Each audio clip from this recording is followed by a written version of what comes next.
I think that we forget that it's there. I think it's still there, and there's I've been mindset of being innovative, but it's morally flawed. That argument, logically flawed, but it's still being burnt. It's still being burnt. Yeah. So if the argument is that it'll create more carbon emissions, but somebody else is creating carbon emissions, and you can't control the air or the environment around Australia. It'll go around. So it's just it's a flawed argument. It's a morally flawed argument for a number of reasons, and one is that have been thinking this through a lot. It's we've got the Greens keep going on about now they're after gas, but coal is definitely it's just evil in their sight.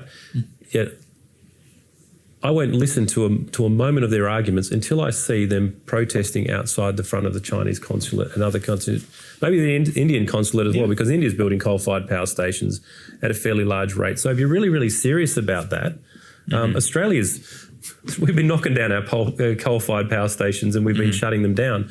Australia's on that track. I don't necessarily think that's the smartest thing to do, but as long as we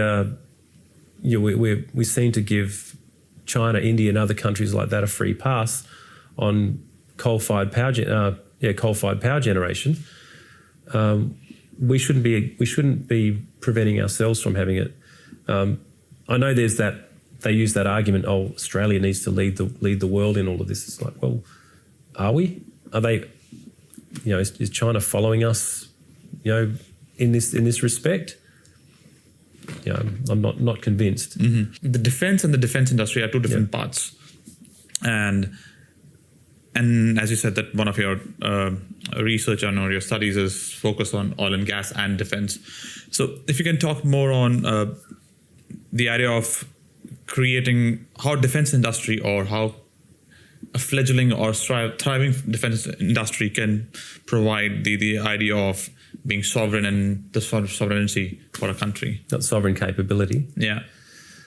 Yeah, I think I said in a speech the other day that I think what's happening in Western Australia in terms of defence industry is something akin to the iron ore revolution that we had back in started in the 50s, 60s, 70s, and gas. So you're talking about Sir David Brand and Sir Charles Court, that era where they opened up mining to the rest of the world.